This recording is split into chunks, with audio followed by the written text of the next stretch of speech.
Good morning, you beautiful people. I hope you guys are having a wonderful day today. Welcome to my DLC review here, couple months late. It's all right. Welcome. This video is brought to you simply from the fact that these maps are so dang good. I watched a video when these maps came out from, I think it was Prestigious Key, saying that he did not like these maps. And I just don't know why. I don't know why. I don't get it, because these maps are what makes Call of Duty great. These are typical, great, fantastic Call of Duty maps. The gameplay you're seeing in the background now, let's start talking about it. Let's waste no time. Let's talk about it. Stalingrad. This is the first game I've ever played on Stalingrad, ever. I think I'm going to show you the first games that I've played on all of these maps. And it might just be because the first games went so well that I like these maps. But first game on Stalingrad, this map reminds me hardcore of High Rise from Modern Warfare 2. You've got two buildings kind of set facing each other, middle lane down the middle that you can just run to at spawn and just snipe people at. And really it plays like that. It plays a lot like that. The sniper sight lines, it plays like High Rise. Honestly, like, it is so much like High Rise that when I tell you it plays like High Rise, there's no hyperbole. There's no missing detail. It's just High Rise. It was like in an alternate reality. That's what High Rise would be like. You've got these two little left things here that you can kind of counter snipe people with. Personally, I love using scoped or the infantry class with a LMG, because LMGs are super great in this game. Oh, I need to talk about the LMGs in this game, one of these videos.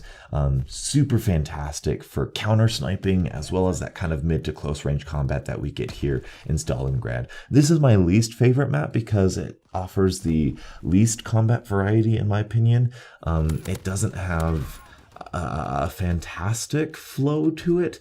Neither did High Rise, really, but the whole aspect of two sniper positions facing each other can be kind of attractive for a lot of people, so I can see why people like it. And it doesn't play necessarily poorly.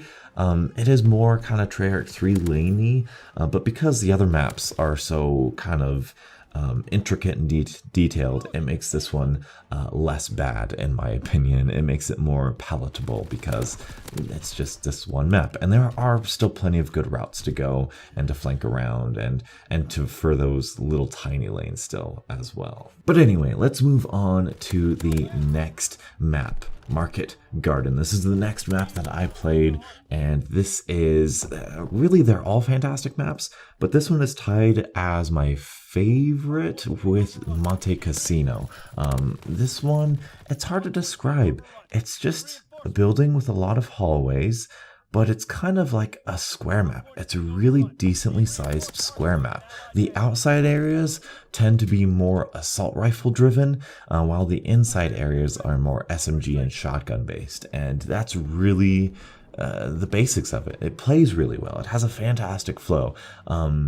Usually, it can be kind of difficult for me to palette a map that is so small and so clustered, but it actually plays surprisingly strategically. I was using a specific class too. I think I really like the Sixth Sense and the Resistance class, because it was helping me a lot throughout this entire game session, because especially with new maps as well. But the inside of this area, maybe you'll see in the gameplay, it's not as streamlined as other Call of Duty maps. It's not like, here's two rooms, here's a center room, it's not like Raid, where the rooms are just kind of lanes.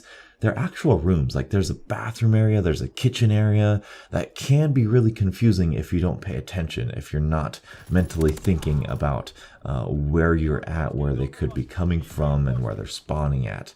The indoor areas serve as a good kind of hideaway for the spawns that are outside. I've had a couple awkward spawns outside, but ultimately that's not the worst thing. There's not a whole bunch of flanking, but there is a bunch of mini routes. There's a bunch of small flanks that you can do. There's a bunch of small little areas that you can duck around cover and get around the enemies really quickly, and I really enjoy that. And if you do go on the outside area, it is pretty barren. A lot of the fighting is indoors, so if you're going outside, like I said, it's more of that assault rifle style gameplay where it's that longer range, more kind of open area. But ultimately, that's not so bad. If you can win the one gunfight out there, you can flank pretty effectively. It's still a small map. It's still Call of Duty, so you're going to run into people pretty frequently, but it has a really good potential for flanking, really good potential for flanking and stealth, and I love using a suppressed SMG with the resistance division in here. This leads us to Monte Cassino. This was the one that I had the most trepidation for here on my first game. This is probably the worst first game of them all, but as you saw in the casual commentary, I did pick it up the second game because I got a really, really decent score.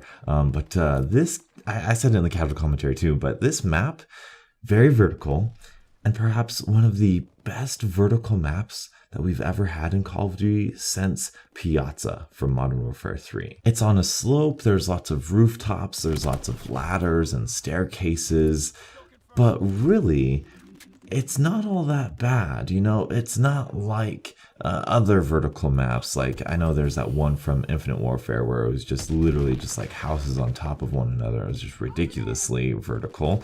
It's not like, it doesn't play like King of the Hill. It doesn't play like, oh, if you have the high ground, then you're this unstoppable force. No.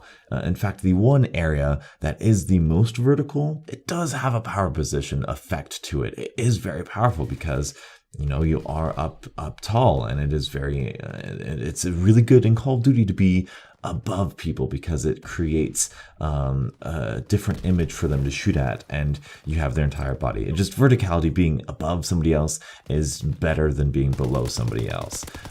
But that power position is only in one corner of the map. It's only in one corner of the middle of the map too, and there are plenty of ways that you can flank around, climb a ladder, and get those players off of that top power position. It is very balanced. It doesn't really. Here's the thing. With power positions in like a Treyarch game, they say, here's a window, here's a power position, therefore we need the exact mirrored image of the same window on the opposite side to give a counter to that position. I don't necessarily like that mentality. This is a power position where, yeah, there is no direct counter. You can't get on the opposite side of the map and go up as tall as you can on this side. But that creates a fun effect. That creates a fun dynamic that you can go on this one position. You're kind of fighting for it. Even with game modes like TDM and Kill Confirmed, you are playing this interesting dynamic of, you know, I'm going to get to that position, or whoever's in that position, you got to look out for, you got to flank around that position. It creates a really cool and dynamic playing field. And it also really helps that the areas outside that one power position also play very well. Lots of corridors, lots of chaotic craziness, lots of people who like the Treyarch standard 3-lane simple map design, probably not going to like, well, ultimately not going to like this entire DLC, but I love it. I love it so much.